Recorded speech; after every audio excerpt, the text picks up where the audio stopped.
Nigeria's news updates today, May 1st, 2025. May Day, Tinubu promises better welfare for workers. Lagos Calabar Coastal Highway 70% completed, January 2026 delivery expected, says Umahi. CBEX resumes operations despite SEC ban, 1.2 trillion naira EFCC probe. North will decide the winner of 2027 presidential election, says ACF. How Fubara visited Wike begged for reconciliation. 71.2 billion naira out of 100 billion naira disbursed for student loan diverted, says ICPC. Summary of the news. May Day, Tinubu promises better welfare for workers. President Bola Tinubu in his Workers' Day message reaffirmed his administration's strong commitment to improving the welfare of Nigerian workers, praising them as key drivers of the country's economic and social development. He recognized the resilience and contributions of workers across all sectors and pledged to build a fairer, more inclusive economy where labor is respected and rewarded. Tinubu concluded with a unifying message, wishing Nigerians a happy Workers' Day. Lagos Calabar Coastal Highway 70% completed, January 2026 delivery expected, says Umahi. The Lagos Calabar Coastal Highway is set for completion by January 2026, according to Nigeria's Minister of Works, Senator David Umahi. During a site inspection, he stated that over 70% of the project is already completed, even though the contractor hasn't received equivalent funding. By May, more than the targeted 20 km from Ahmadu Bello Way in Lagos is expected to be finished. Umahi commended high-tech construction company for high-quality work and praised the project's design and progress. He also highlighted the future developments along the highway, including tourism, industry, and housing. Concerns were raised about unauthorized access points, prompting plans for barriers and proper interchanges. CBEX resumes operations despite SEC ban, 1.2 trillion naira EFCC probe.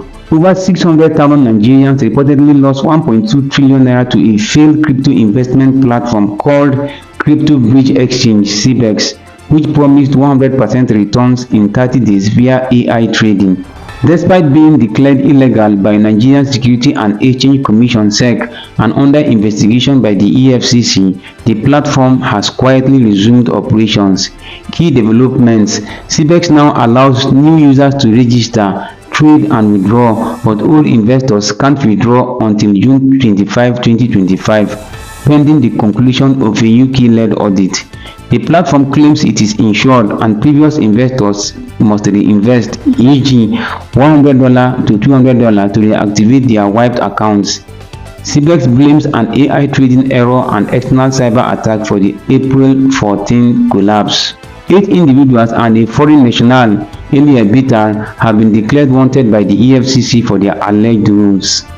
Despite warnings, new investors are still joining, lured by referral bonuses and promises of fast profit. Regulatory response: the Nigerian Financial Intelligence Unit (NFIU) and SEC issued warnings about CBEX and other similar platforms, e.g. ADK, WW Coin/TOFRO,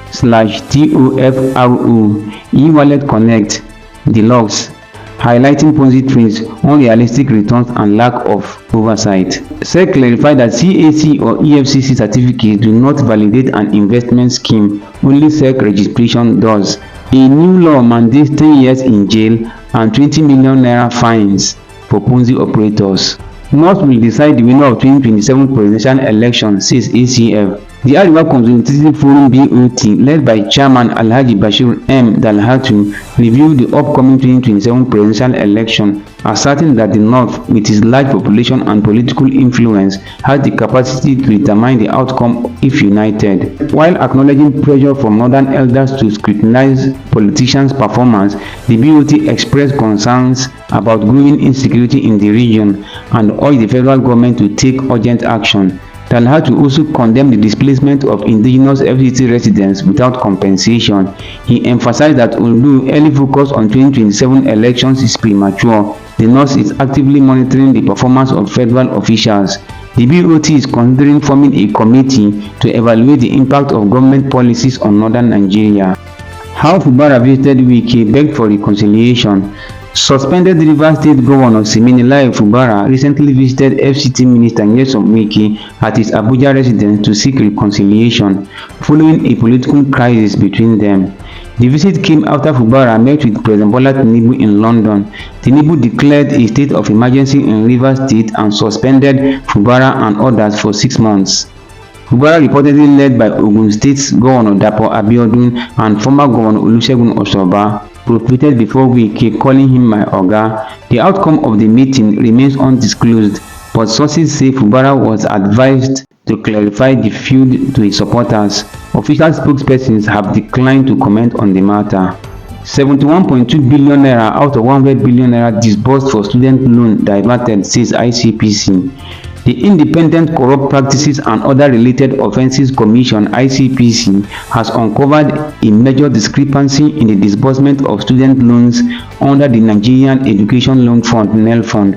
Out of 100 billion naira reportedly released by the federal government for students in tertiary institutions, only 28.8 billion naira was disbursed, leaving about 71.2 billion naira unaccounted for. The ICPC has launched an investigation summoning key officials from the Budget Office, CBN, and NEL fund.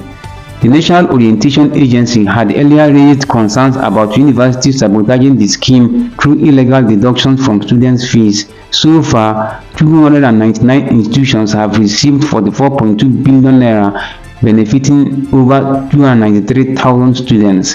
The ICPC confirms a clear case of financial discrepancies and is expanding its probe to include institutions and individual students. Follow for more. May 1st, 2025.